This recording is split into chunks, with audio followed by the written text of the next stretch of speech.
Thank you, Casey. So wearing my Jacobs hat, I'm excited to give the remarks to our keynote speaker today.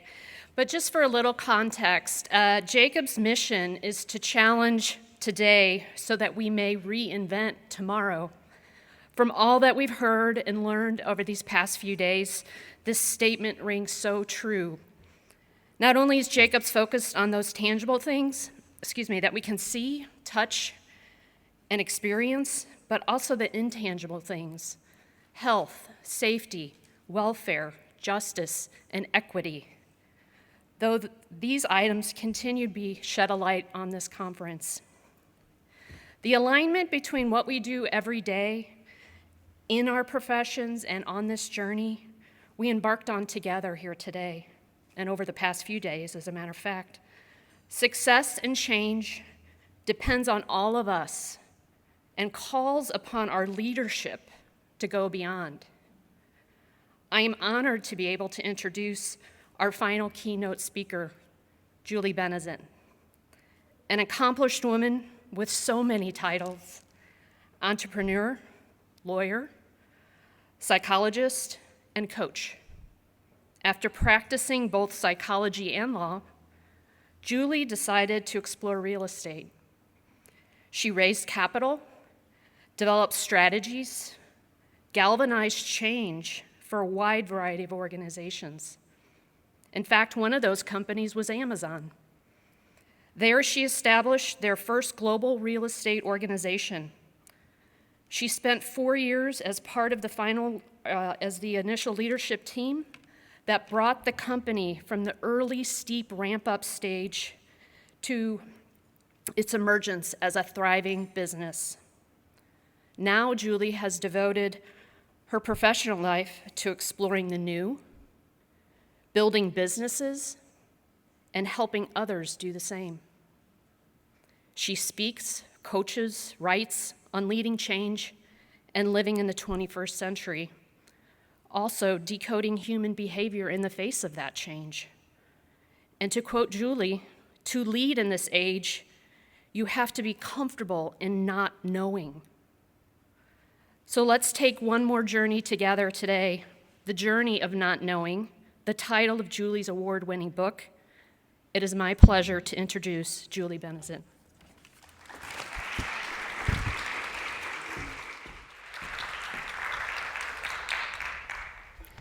Thank you, Amy. I have to say, when your biography is longer than your speech, it may be time to hang it up.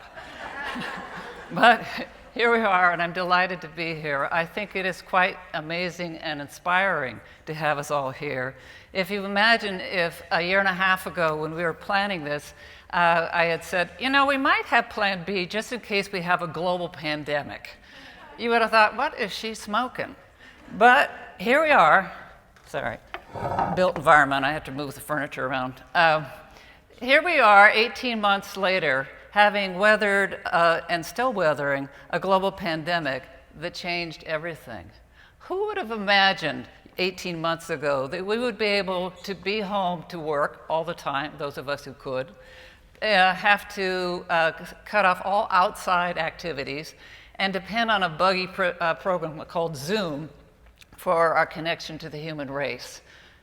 Who would imagine we'd be sitting here today with over 200 people in this room and several online, hi out there, and think this was normal? But that is the impact of this thing called COVID. Change has been with us for a long time, and it's particularly been with us with the rise of the hyper-connected internet, where anyone, anytime, any place could have an impact on our lives. So change has become a constant. This is what we do.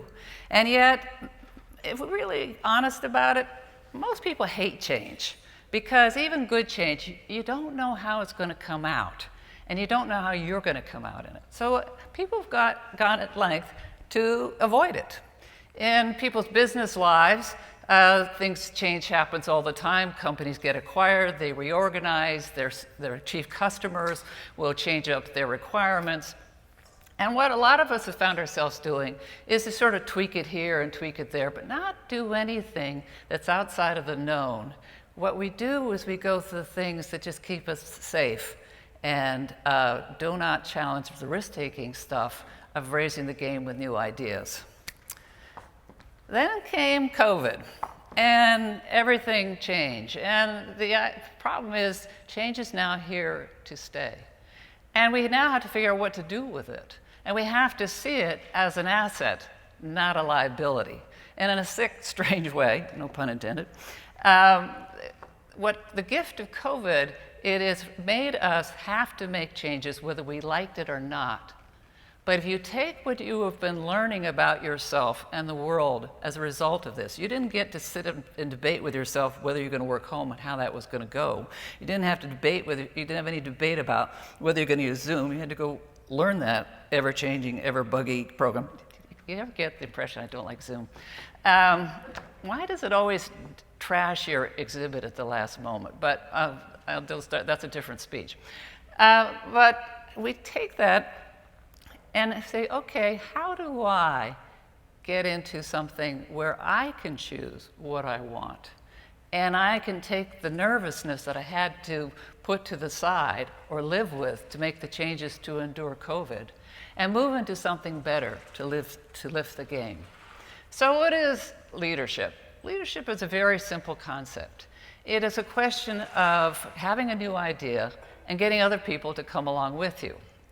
It's a fun thing, because you get to try new things and raise the game. But it's also a hard game, because you have to ask questions nobody's wanted to answer. You have to face resistance. You have to go through different kinds of conversations that you couldn't believe you ever had, and keep your eye on the prize. So how do we lead change? It starts with you. It starts with what is inside you, what you want, and what gives you meaning. What we're going to talk about today is what that looks like and how to deal with the scariness of it. Eating my own dog food. I have worked as a leader and with leaders for many years, and I never took my own personal journey of figuring out what else allowed me to move through a very entrepreneurial life where it was scary much of the time, but I seemed to kind of thrive on it at the same time. But finally, I got to work on this book to put down what I'd learned about leadership and the unknown. And what surprised me out of this endeavor was, first of all, I realized why I put it off so long. Don't write a book unless you're really a masochist. It's a lot of work. But and then you have to explain yourself afterwards. It's quite a process. Anyway, what I really underestimated was how difficult it is to take that personal journey as to figure out who you are as a leader. So that's not me, by the way. I set to work on this book, and I did the things you're supposed to do for a business book. I wrote a chapter on my experience in Amazon that talked about the craziness of the unknown and what you do with ambiguity, and that's to establish credibility. And then I went and wrote a fable within it about a dysfunctional leadership team with a lot of recognizable characters, and how what they were screwing up on resembled what happens in the business world, and how to demonstrate the model. And then finally I described the model. And I was feeling rightly proud of this, like, this is great. I've got a book. Until one morning my editor called up, and she'd had about 4 cups of coffee by then. And she, actually she didn't call, she emailed. And I get this email that says, this book needs a hook. You need to get personal. You need to be vulnerable. And she wrote all caps, 3 exclamation points.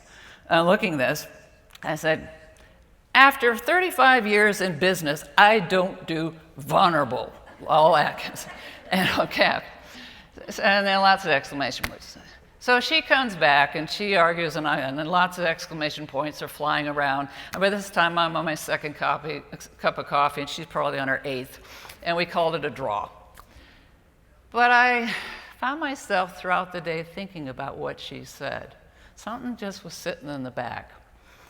And finally, late that night, I sat down in my favorite reading chair, poured a glass of wine, opened up my laptop, and wrote the words, I spent the first half of my youth in a treehouse, or at least that's where my mind lived.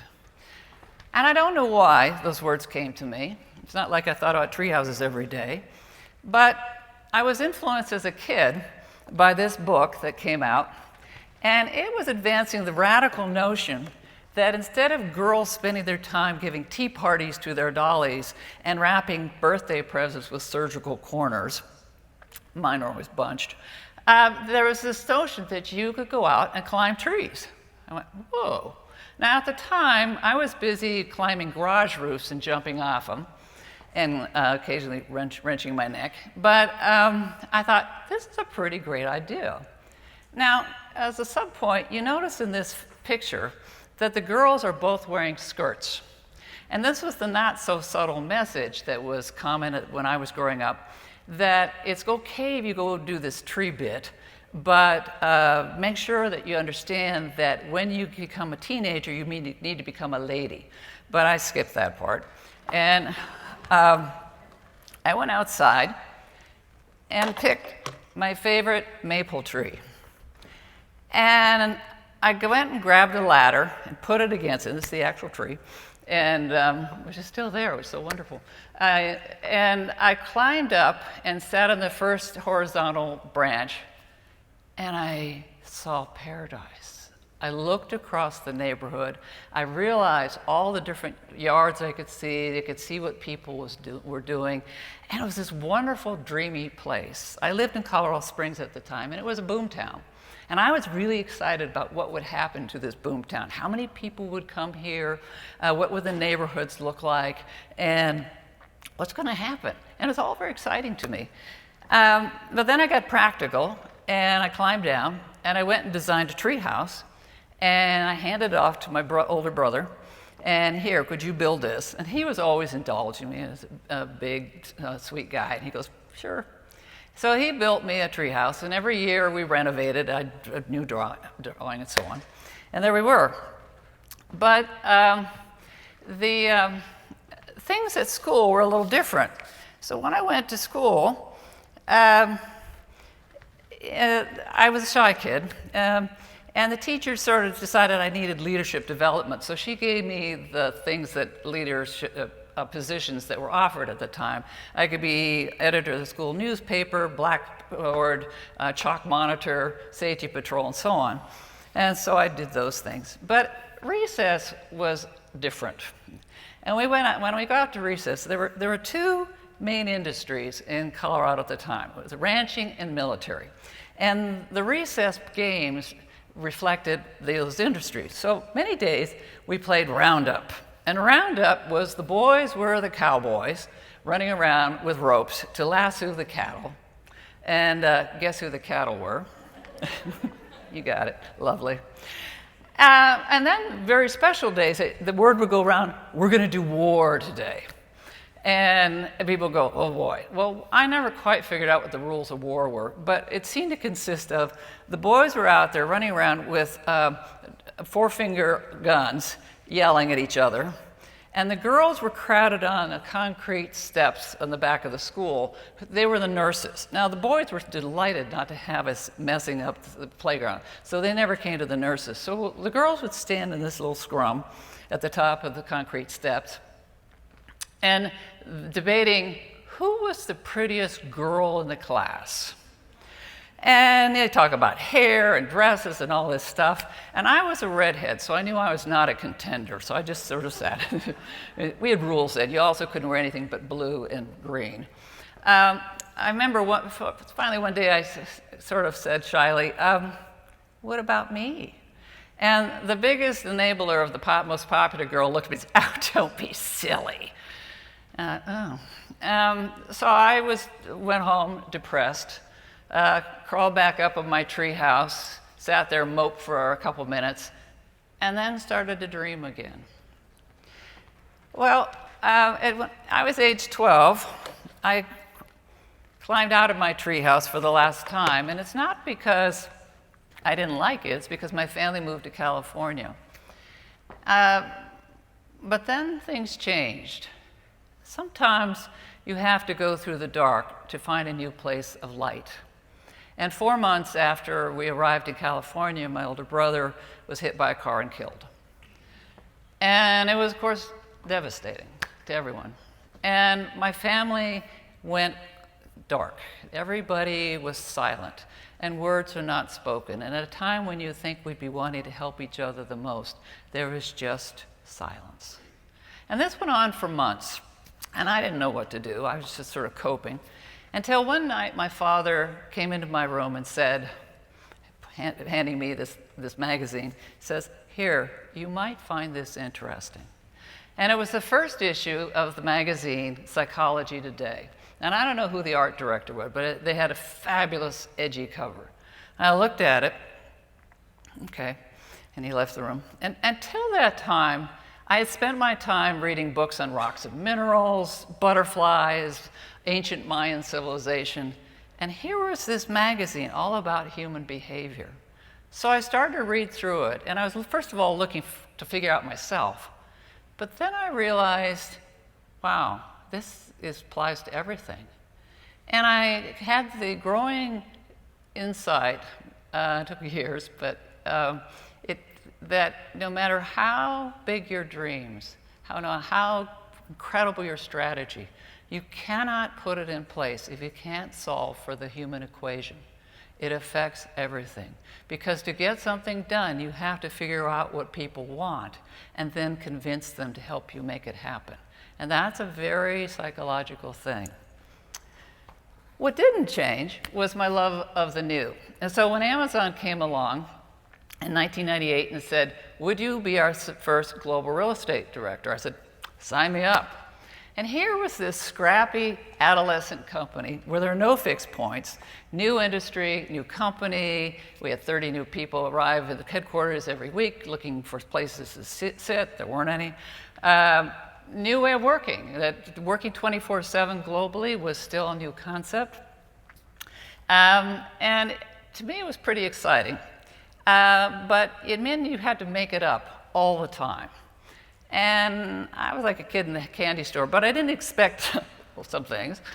For example, when I arrived, we were going to be converting a 1927 Art Deco hospital into an office building. And we had 187,000 square feet to convert into this headquarters building. And I had just arrived, and I said, "Okay, great, this is going to be fun. What's our budget?" Budget. And we had spent like $2 billion on the store. It's not like we didn't know how to spend money, but this notion of, bourgeois notion of a capital budget just hadn't seemed to sink in. So we created one. And then we went on, and other people adopted it, and we went on and then created expense form because I wanted to get reimbursed for my travel. And then we created the first planning organization.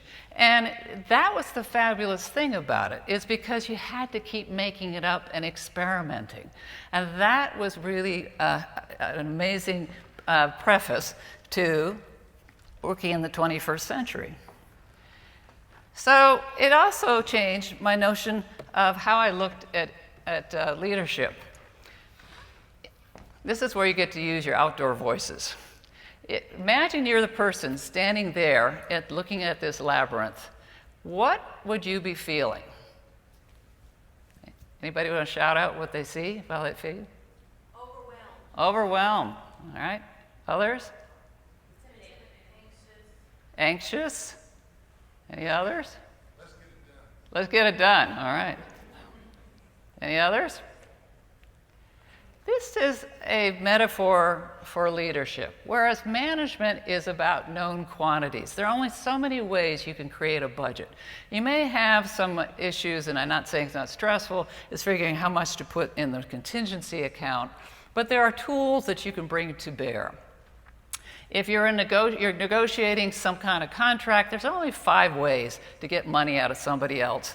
And the rest is all choreography, loud voice, no voice, in-between voice. But it's really, again, basically within a known finite context.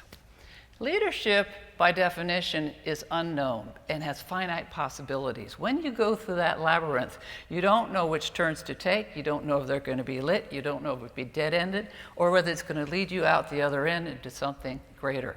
It is all unknown and scary, and That is when I realized that leadership is being comfortable with the discomfort of not knowing.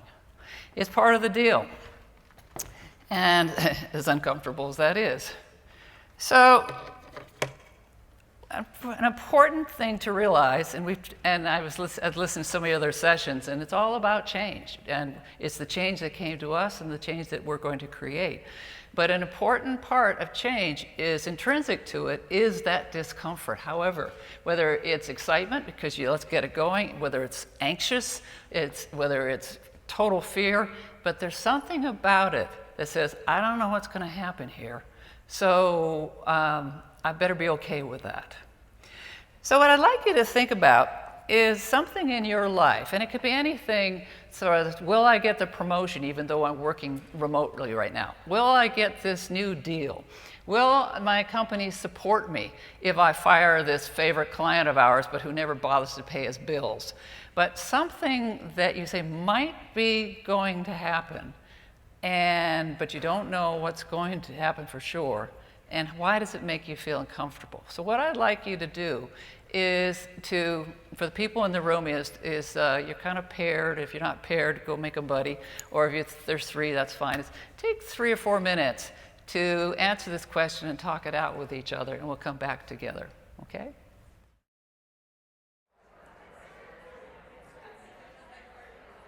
Okay.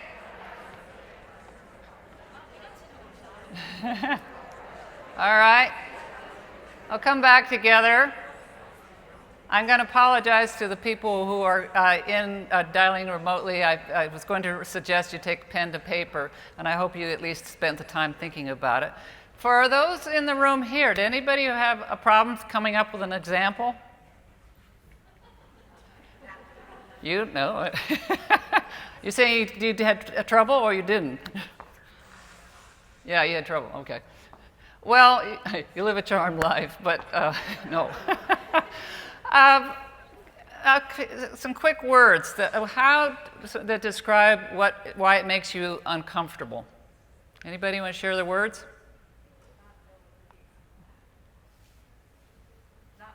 Not knowing. All right. Others? Doing the wrong thing. Okay. Always a risk of failure there. Any others? Not being in control, that's a big one. Yeah, all things having to do with uncertainty. You just don't know how that's going to come out, and it could come out well or badly, and you don't know, and that's very uncomfortable. So, in addition to things being uncertain, this is Guess Who's Coming for Dinner. This probably actually happened. I imagine this was not a posed shot. Is we not only have the uncertainty of the unknown, but then there is the unexpected. And there's the unexpected that you kind of expect, and that's things like if you submit a proposal, you'll either get it or you don't, and it may be something where you thought your competitor was particularly good and you didn't expect to get it, and you did. So there's that kind of unexpected. There's the kind of unexpected when one of your colleagues the night before a big meeting said, you got my vote, I'll be there for you tomorrow, can't wait. And the next day, she reverses her position without explanation. But if you are going to try to create something new that's going to cause change in other people's lives, expect the unexpected. It is inevitable. I had several examples of that in my life, and particularly at Amazon. But one example had to do with the mobile workforce. At the time that I got to Amazon, we still had dumb phones, not smartphones. And we had to figure how to support the mobile workforce. So the real estate group decided, let's put together an initiative where we combine our forces with IT and HR and see if we can support the different aspects of mobile work. So we reached out to IT and we reached out to HR. And IT, we said, there might be food served. And they said, we're in. And HR, crickets. And we reached out again, crickets. So we had lots of other things to do. I said, well, we'll just leave it for a while. But time went by, and the mobile workforce just grew, so we needed to wind back to it. So this time I just said to my assistant, just schedule a meeting, invite HR, and if they come, great. If not, so be it. Well, the invitation went out, and I got a phone call, of all things, from the director of HR, Julie. Yes, I thought he does know my name. I see we have this meeting on the calendar. It looks really interesting. Do you mind if I invite some of my team members? Sure. And I thought, there's no votes going to be taken at this meeting, so maybe it'll help his buy-in. So he goes ahead and he packs the bench with all his usual cronies. Okay, typical. Again, there's no votes.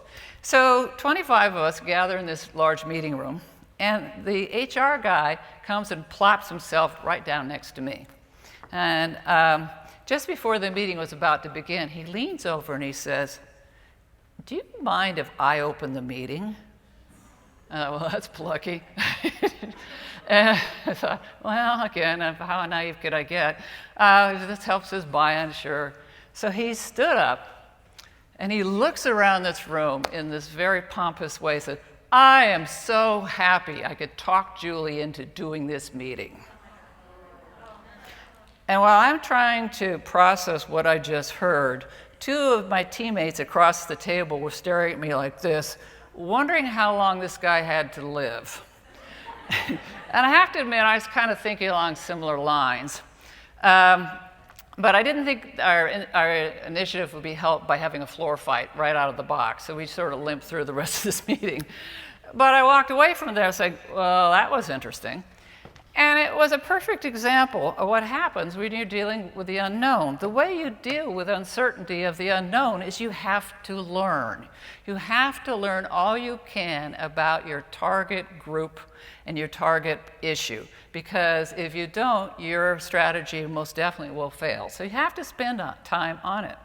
So in any kind of situation, you have what you know. That's the green zone. So I'm looking across in the lights. I can't see name tags, but I'm going to pick on you because you're kind of looking this direction. But I look at you and I say, okay, what I know about you is you're wearing a face mask, you have long dark hair, and you're wearing a business suit. So I got that. That's the green zone.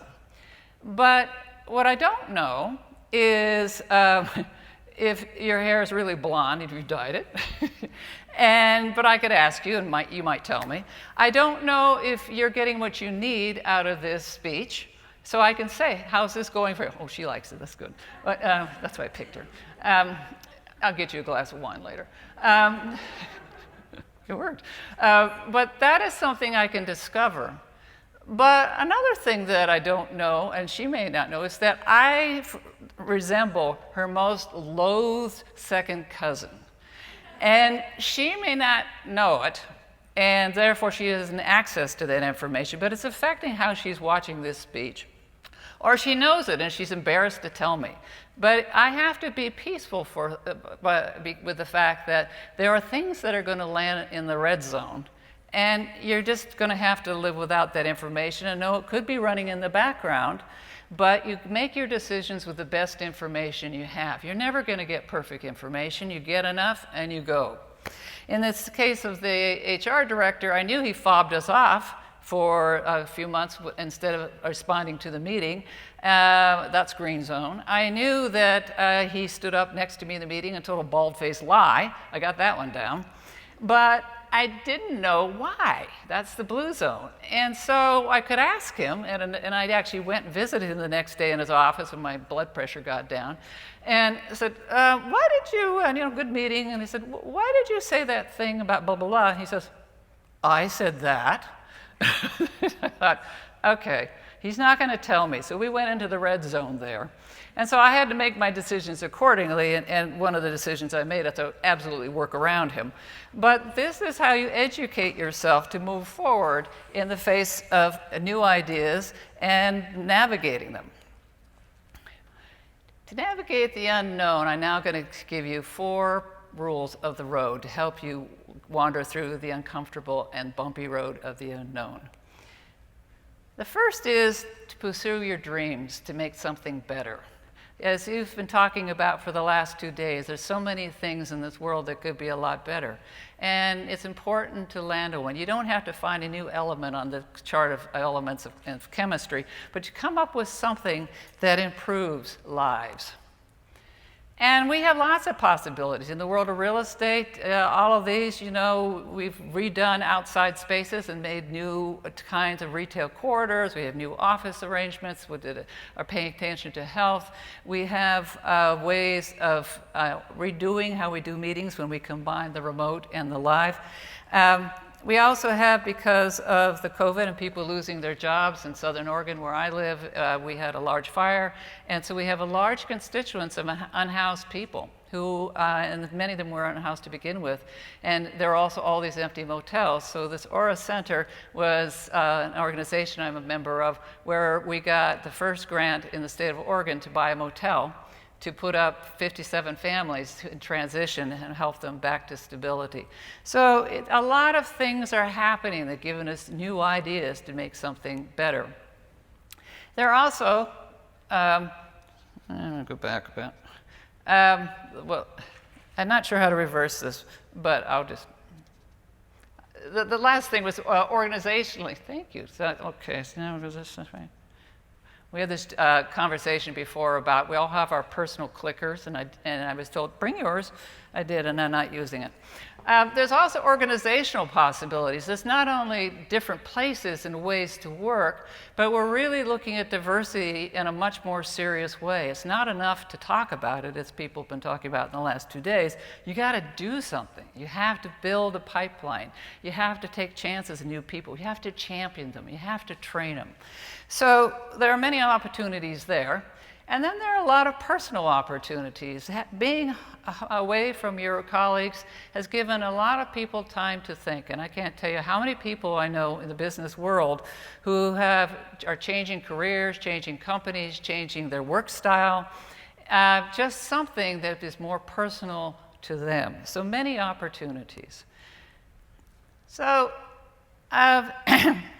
when you think of something, making something better, is you can go any direction. You could be something that improves your customer experience. If, for example, you could come up with maybe not just helping our clients with the vision of the project, let's help them with the vision of their business. Because let's face it, real estate's just a metaphor for a business dream. So you might get into that space and saying, let us talk about your business strategy and how we can make it better. It could be something for your community where you're going out and building new neighborhoods in a different way. Or it could be a different kind of communication culture where you encourage every voice to be heard and encourage disagreement. We got a lot of culture of nice problems in America where we don't say what we mean to each other. And to build a different culture has to be deliberate. But that would be an idea that it would be definitely new and a change. Or it could be a different kind of team where instead of the manager choosing the team participants, the team chooses its participants. But whatever it is, then you have to go to the next big step, which is the land of awkward.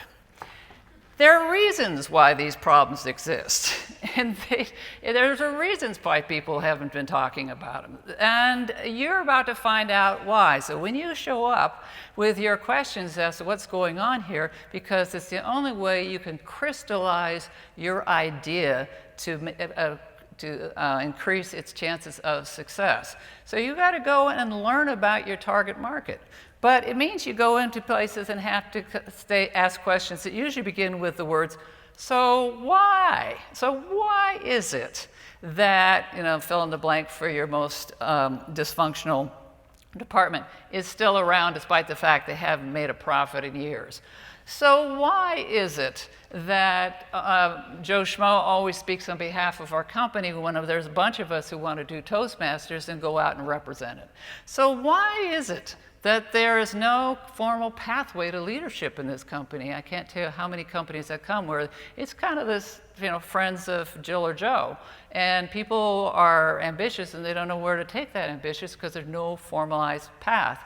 Or, as we've been talking about for the last 2 days, is so why is it's so much harder to get a mortgage in this neighborhood versus that neighborhood. So a lot of difficult conversations are going to take place, but it's important in your journey to getting to something better. And in that, you have to think of all your stakeholders. It's not just you, and the obvious might be your team, if you're reorganizing your team, or it might be your peers if you're doing something that's talking about your own culture. It might be your clients, but it's also things you have to think of all the people who are going to be affected by it. And they might not always like it. But for example, if you make it easier for people to get certain equipment because of a process that you want to put together that hadn't existed before, there are people who are going after that equipment, not in your department, be kind of happy to see it. If you pick something that's going to put you on the road a lot, your family is going to be a stakeholder. So you have to think about what is going to happen to them and what kind of negotiation you have to make. So this is important for in doing your inquiry. And then you have, could you pull it back one? Okay, never mind. Then you have the people outside who are the people that have knowledge and approvals that are scary to you. There are people that is because they're super intelligent, they're super rude, they're super powerful, something about, or they keep score. These are what I call the scary people. And it's going to make you have to go into conversations that are you're going to have to take behavioral risks in. You say, oh, God, how do I connect with this person? I'd rather die. And in fact, you do need to talk to them because they may have just the information or just the kind of political sway you need. But this is all part of going into the unknown, where you have to learn from them. You also have to learn about yourself and how you deal with people like that. The second part of coming up and championing a new idea is to get comfortable with the scariness of risk. The whole idea of not knowing how something's going to come out until you try it is scary. And if it's not just a little bit uncomfortable to you, as I say, you're probably not thinking big enough. But you need to take that as part of the deal. And that's being comfortable with the discomfort of not knowing.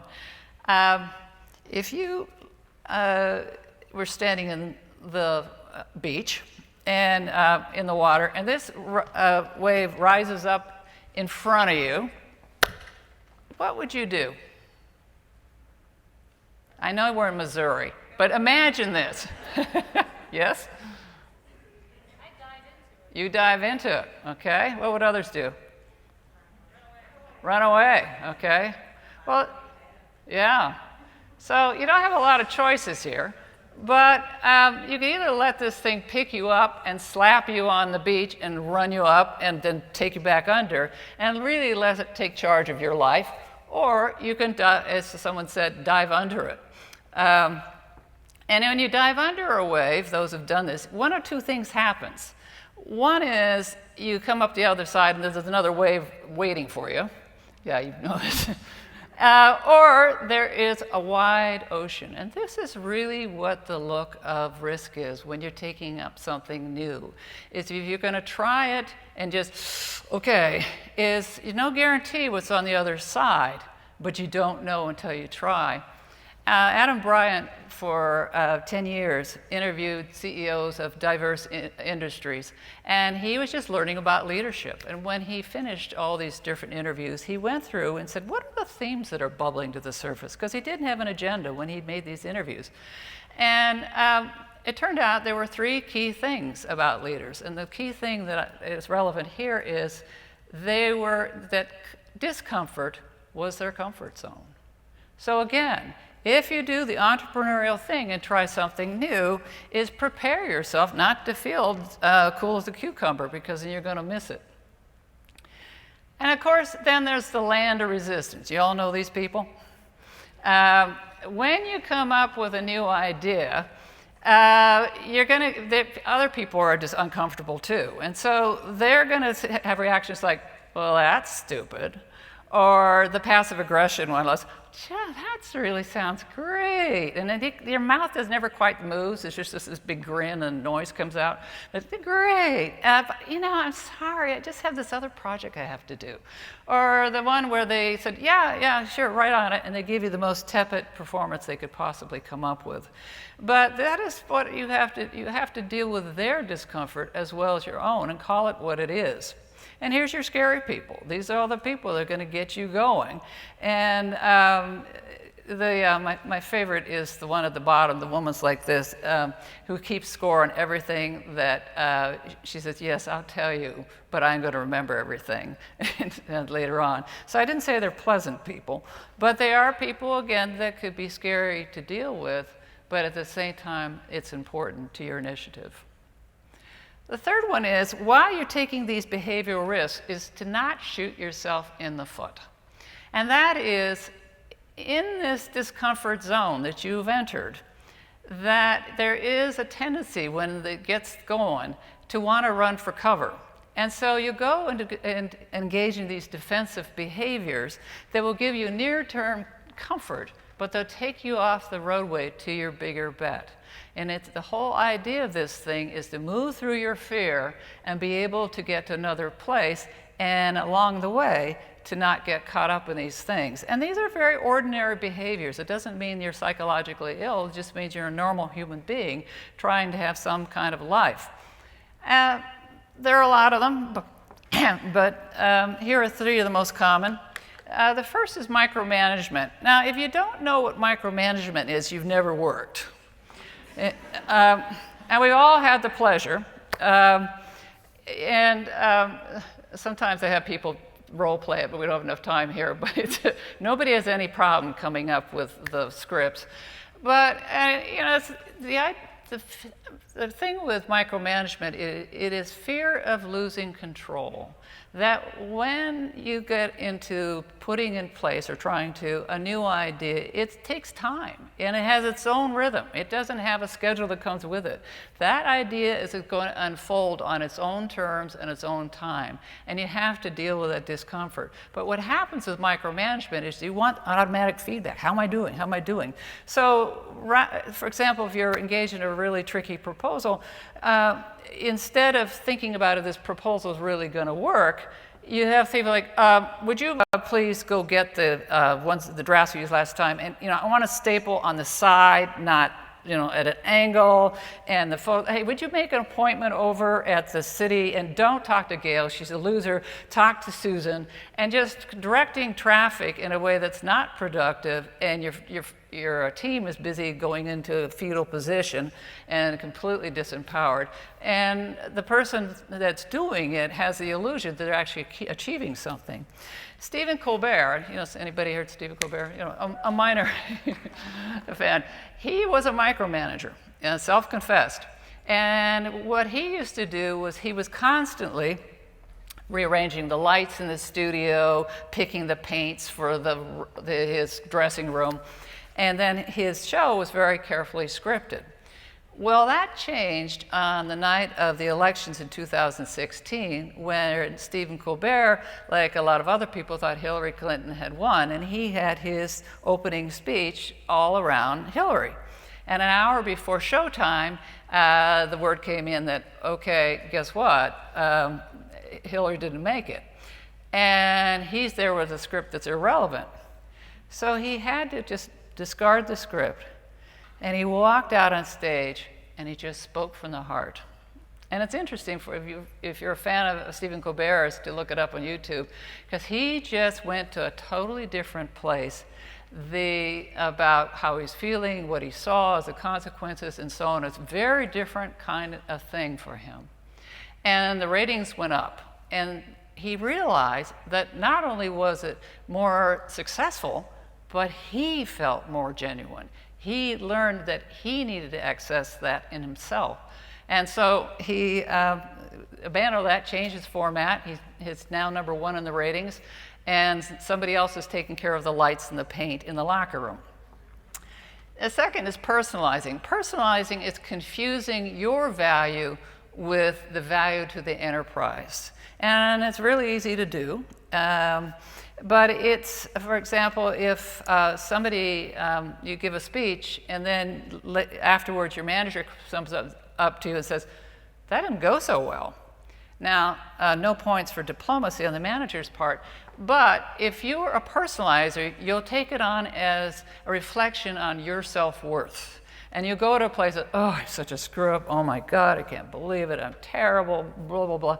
Instead of stepping back, and while we can always do a better job, there were things to learn ahead of time. It may have been that the audience that you spoke to had had a similar topic 3 weeks before, so it was kind of boring to them. Or they were hungry. It was 20 minutes before lunch and they were just counting the minutes so they could get their hamburgers. Or it could be that it was on a topic that was near and dear to their manager, and the manager had failed at that topic someplace else, and it was politically embarrassing. There's a lot of reasons why that speech might not have worked. So it's important to move back from the personalizing and say, okay, what do I have to learn from this that next time I can improve? Conflict avoidance is the most common reason for people going into executive coaching, and it is everywhere. It in many forms. And it is about fear of standing alone. When you go into a situation where there may be disagreement and you don't know how the other person's going to react, it can be really uncomfortable. And so what people do is, rather than go into that situation and come what may, is they'll just avoid it. And there are many consequences to it. Among them, you don't get your approvals, you don't get the information you need, you don't get buy-in. There's a lot of things that are lost. You don't get, for example, managers are notorious for not giving performance reviews when they have to give a less than laudatory performance review. And so what happens, the employee doesn't know how they're doing, and what do? They vote with their feet. So there's many consequences to doing this. And what's important to recognize is it shows up in many different forms. It shows up in the form of just capitulation. Literally, somebody comes after you, comes up and says, yelling at you, and say, it's all good, it's all good. Well, there's nothing good about it, but you just sort of buy into it and don't really state what you think. It can be disappearance. Literally, you just sort of disappear from view. You exit yourself mentally from the conversation and just pretend you're not there, or literally get up and leave. There is the passive-aggressive, who will, by body language, show how displeased they are, but the last thing that person's going to tell you is why they're displeased. That's a conflict avoider. And there's a fourth category that people don't often think of, but it's a very big one. That's the bully. Bullies, the last thing they want to do is not be in control, and they will hit and run. If you ever notice, a bully's not going to go after somebody who stand up to them. They're going to go after the people who won't. Or they'll stand at the door and they'll do that, make some obnoxious comment, and then they'll charge out the door, because they don't want to be in a position where they learn something they didn't know, and they won't be in charge as a result of it. So these are three biggies. But there are many more, and I'm not going to go through them, but although I wouldn't suggest that perfectionism would ever show up in the design industry. I was a lawyer for years. Yeah. But again, these are just normal behaviors that all of us do some of the time. And the point is to catch yourself in the act so that you don't trip yourself up on the way to a better idea. And the cycle goes like this. What you're trying to do is to move from a place of reactivity, where you're just emotionalizing as a result of something, to activity. And it starts with a trigger. And I'm going to tell you a story of Cheryl and John. Cheryl was a senior project manager and was gunning to become a director, and was very proud of the innovative stuff she did for clients and so on. But she was a personalizer. She came from a family of lots of shaming and blaming, and anything that went wrong was something wrong with her. And she got triggered when she heard that John, her new employee, had told her boss that their client was displeased. And she was furious. Immediately said, I can't believe it. He didn't talk to me. And she took it on herself, I'm a failure, this is awful, I'm just, And so her hook-based reaction was she went into personalizing. She thought about how terrible she was. and was very emotional about it. And then instead of stepping to the side of it, she reacted. And what did she do? She went to her manager and says, I can't believe John came and told you that. He should have talked to me. He's just being a sexist pig and playing the fraternity card. And the manager's sort of sitting there like, oh. And so his reaction to her reaction was to think, you can't manage your people. So the consequence of that is she didn't get her promotion. Well, the beauty of being an adult is you don't have to repeat the past. You don't get to discard your autobiography, but you do get to recognize what it was about and how it has its impact on you, and to make different choices. So if you catch yourself reacting and the hook sets in, and there's many ways it will show up. All of a sudden you get chilly calm, sometimes you get angry, you get emotion, you want to cry, but something you said, okay, I'm getting caught by it, is to catch yourself and say, oops. And then you pause and reflect. And that literally means you take a little time out. And whether it takes a deep breath or walk, even if in the middle of a meeting, because these things don't announce themselves. They show up where you least expect them and want them. But allow yourself to go into, wait, I have to stop. Or you can say, give me a moment. And that's okay. People actually will tolerate that. But what that does is it starts to slow the speeding train of reactivity. And when you do that, then you can if you can identify the hook, great. If not, it's enough to say I'm being defensive. And as you continue to detach, you think of another different options and a better strategic result. In the case of Cheryl, she finally calmed herself down and she went and talked to John. Well, it turned out John had been self-employed for 17 years, and this chain of command thing was just a new thing to him. He'd never heard of anything like that. The last thing he thought of was to undermine her. So they started to establish their own relationship, and then they were able to go deal with a client. 6 months later, she got her promotion. The final rule is to find drivers to give you fuel. You know, we don't go through these quests for the new, through the scary places because we're masochists. We go through it because we believe in it. But to get there, you need some kind of purpose, something that gives you a reason to do it, that helps you weather all the storms you're going to encounter as you're exploring all these unknown places. And there are situational drivers, and situational drivers are just what the name implies, is they work for the situation. It can be so simple as, I so hate that guy who's competing with me for that project that it would kill me if he won it. So I'm going to kill myself in going and working with all the scary people in the analytics department so we get this killer proposal, because I could not stand to lose to this guy. It doesn't have to be laudable what it is. This may not be what you tell your team when you're trying to get them motivated, but if it works for you, that's fine. Or it could be like the lower left-hand picture of, this is the women's soccer team from Japan in 2011. There are only 24,000 women soccer players in Japan, at least at that time, at all. And so for them to win the World Cup was a pretty phenomenal thing. So after they won, they interviewed them and said, wow, how did you do that? And they said, what motivated you? And they said, we did it for the honor of Japan. And I said, yeah, and what do you mean? Well, there was a tsunami, and it took out a nuclear reactor that sent pollution all over the world, and we were embarrassed and ashamed, and we wanted to do something that bring the honor back to Japan. Now, sitting outside that system, you might say, well, that's kind of nutty. They didn't cause the tsunami. Doesn't matter. It worked for them, and that's the key to it. Drivers can change along the way, and you may start with one, and because of circumstances, they shift. Ernest Shackleton was an explorer in early 1900s, and in 1914, he wanted to cross to the South Pole and be the first person to do that with his team.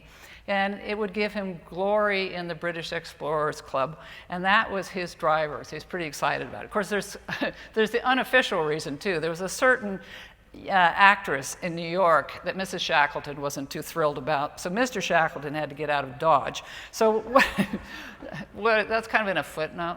But whatever the initial driver was, it changed when they got to Antarctica in 1914, and the winter ice came early, and they got marooned down there, and they couldn't get out, and literally the world forgot them, and because it was at war, so they were stuck there, and no way to get out. So Shackleton's driver shifted from being the big league explorer to, I want to get all 28 men home safely. And 2 years later, he did. And if you haven't read Endurance, I highly recommend it. And it is a book written based on the journals of all these people. And only because you know how it comes out can you believe it, because it's a pretty stunning profile in leadership. The final, then you got to go deeper. And deeper is something that gives you more than the immediate win. And here's the 2019 American women's soccer team who won the World Cup. And yes, they wanted to win because they were incredible soccer players, but they had a bigger bet, and that was they wanted equity. They wanted to be the same rights and privileges and money as the men. And that really fired up their engines and helped them to go win that game. Fundamentally, the best drivers are the core drivers. These are what make you, you. These are your values, your life experiences, and your life goals. Did anybody think of Martin Luther King when he said, "I have a dream"? Did anybody not believe him? It allows you to do very scary things. And they come from your life histories. Sotomayor, her father died of diabetes at age 42. She got diabetes when she was 8 years old, and she felt like she didn't have much time. So she played hard and worked hard, and she's now a Supreme Court justice. Kind of worked for her. But that fired her up and made her push through a lot of difficult things. Richard Branson was assumed dyslexic at a time when dyslexia was not seen as for what it was, which is some brain rewiring that has to be compensated by other things. But he worked around it because he wanted to prove he was smart. And he went on to establish the Virgin Records with his ability to connect. And then Mandela, of course, was in prison for 27 years, and he studied the prison guards. And when he wanted to fight for the rights for all people in South Africa, his driver was, I do not want to be a victim. And allowed him, and if you haven't seen the movie Invictus, everybody I've talked to, is the story of the World Rugby Tournament, and the things that he did that were incredibly risk-taking. But he so deeply believed he didn't want to be a victim, that he wanted to get to this goal of making all people of South Africa, no matter what their color or background, on equal footing. It allowed him to do those things. So when you leave here is to start thinking of your own drivers, and that is, what are your stories? What are the things that, I think of an event that happened to you sometime that was difficult, and what you did that got you through it. It's often something early in life, but no matter when it is, it's a starting point to saying, what is it that has given me grit? What has given me ability to move through the terrifying place of new and unexpected things? In 1999, we had at Amazon to prove to the world that we had a business model that worked. And so what we set for ourselves was that 99% of the packages for Christmas would arrive at the customer's doorstep by December 23rd at 6 p.m. And at 6:31 p.m. on that day, I was sitting in my office, and an email popped up and said, "We did it. We delivered all the packages, 99%. And it was pretty stunning because it had been an incredible year.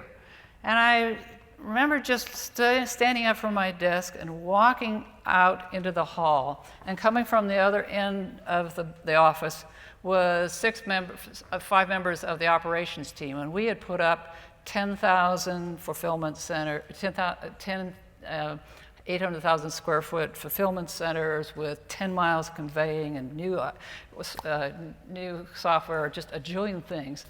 It was amazing. And we just arrived at the same time and formed a circle. And we just looked at each other for a minute and then said, we did it. And I got to tell you, no matter what it is, when you go do something that's difficult and you pull it off, it's an electric moment, and it makes the whole thing worth it. And I had spent my year going into difficult places, asking awkward questions, dealing with resistance, and wheeling, cajoling. And it was all worth it. And then I realized what allowed me to do it was the thing that drove me, and that is I wanted to count. I didn't want to be up there on that concrete stairway watching people run around in the playground doing things. I wanted to be down there doing things with them. I didn't want to be better than anybody. I just wanted the same opportunities. It was the thing that I learned in my treehouse, that I learned to dream and what it was to go after my dream. We all have our tree houses, whether they're physical or metaphorical. That they're a place that give us ballast, they give us energy, and they give us courage to go out and cause new things to do. There are many, many possibilities out there to make the world better, and you all count. And I think it's important that you believe in yourself to go out and do it. So my parting advice to you is dare to dream, face your fears, and go for it. Thank you.